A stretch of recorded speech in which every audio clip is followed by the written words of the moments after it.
అధికారంలోకి వచ్చింది BJP party. అప్పటి నుంచి బీజేపీ పార్టీ వెన్నుపోటు పొడుస్తూనే ఉంది ఆంధ్ర రాష్ట్రానికి. ఆ తర్వాత జగన్మోహన్ రెడ్డి గారైనా చంద్రబాబు గారైనా వీళ్ళు ముఖ్యమంత్రులు అయినా ఒక్కరంటే ఒక్కరు కూడా అధికారంలో ఉండంగా ఆంధ్ర రాష్ట్రానికి మేలు చేసిన నాయకులు లేరు. ఎవరి పార్టీకి వాళ్ళు వాళ్ళ స్వార్థ రాజకీయాలు చేసుకున్నారు. చంద్రబాబు గారైనా జగన్మోహన్ రెడ్డి గారైనా ప్రత్యేక హోదా గురించి మాట్లాడలేదు, పోలవరం ప్రాజెక్ట్ ఎత్తు తగ్గించడం గురించి మాట్లాడలేదు, రాజధానికి డబ్బులు ఇవ్వకపోతే మాట్లాడలేదు. ఇలా ఒకటి కాదు రెండు కాదు, అసలు ప్రతి విషయంలోనూ ఒకరు ఉద్యోగాలు ఇస్తామన్నారు, జాబ్ క్యాలెండర్ అన్నారు, మోసం చేశారు. ఇంకొకరు నిరుద్యోగ భృతి అన్నారు, మోసం చేశారు. ఆఖరికి ఇద్దరు కలిపి ఫీజు రీఎంబర్స్మెంట్, ఆరోగ్యశ్రీ లాంటి పథకాలకు కూడా ఖూనీ చేసి పడేశారు. ఈరోజు మన రాష్ట్రంలో ఏముంది, ఎంత అభివృద్ధి ఉంది అని చూసుకుంటే కనీసం వెతికినా కనిపించదు.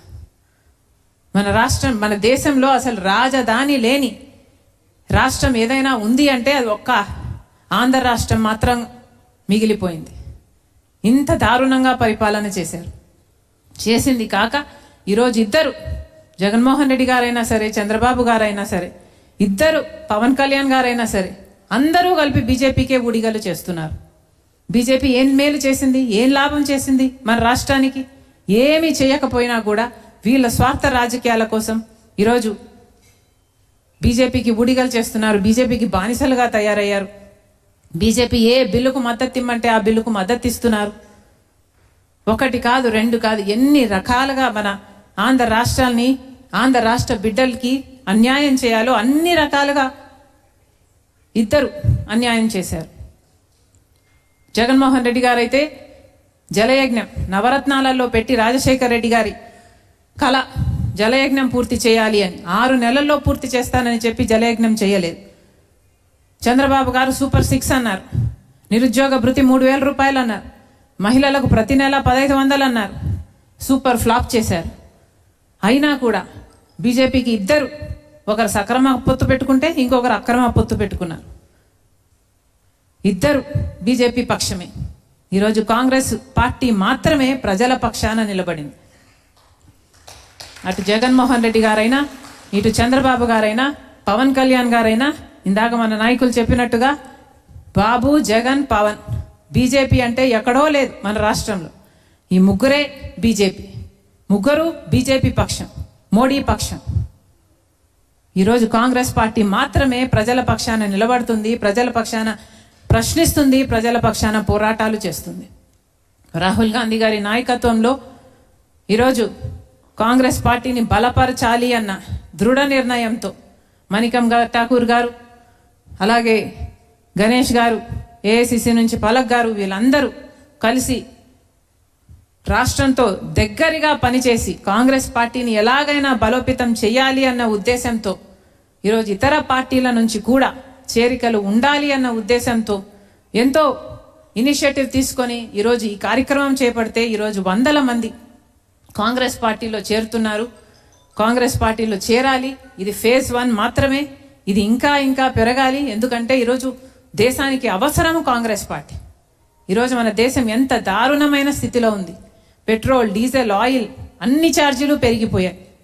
బంగారం కొనొద్దండి అంటున్నారు, విదేశాలకు వెళ్ళొద్దండి అంటున్నారు, బండ్లలో తిరగొద్దండి అంటున్నారు, ఇంట్లో కూర్చొని పని చేసుకోండి అంటున్నారు. దీనికి కారణం ఎవరు? దీనికి కారణం ఎవరు? పాలకులు కాదా? ఒకప్పుడు మన్మోహన్ సింగ్ గారు అధికారంలో ఉండంగా ఇలాగే పెట్రోల్, డీజిల్, ఇలా క్రూడ్ ఆయిల్ ప్రైసులు పెరిగితే మన్మోహన్ సింగ్ గారు ఈ భారం అంతా ఎండ్ కన్స్యూమర్ మీద, అంటే ప్రజల మీద పడకూడదు అన్న ఉద్దేశంతో దాన్ని, ఆ భారాన్ని 3 భాగాలుగా విభజించారు. ఒక భాగం కేంద్ర ప్రభుత్వమే ఆ భారం భరించేటట్టు, ఇంకొక భాగం పెట్రోలియం కంపెనీలు భరించేటట్టు, మూడవ భాగం మాత్రమే కన్స్యూమర్ల మీద పడేటట్టుగా ఆ రోజు రూపకల్పన చేశారు. మరి ఈరోజు ఏం జరుగుతుంది? ఈరోజు ఏం జరుగుతుంది? పూర్తి భారం ప్రజల మీదనే వేసేశారు. పోనీ క్రూడ్ ఆయిల్ ప్రైజులు తగ్గినప్పుడైనా సరే ఏమైనా ప్రజలకు ఆ బెనిఫిట్ అందించారా అంటే అప్పుడు అందించలేదు. అప్పుడేమో పూర్తి లాభము ప్రభుత్వమే తీసుకుంది, ఇప్పుడేమో పూర్తి భారము ప్రజల మీదనే వేస్తున్నారు. ఇది ఎక్కడి న్యాయం అని అడుగుతున్నాం. పోనీ రాష్ట్రానికే తీసుకుందాం, ఎవరు మేలు చేశారు?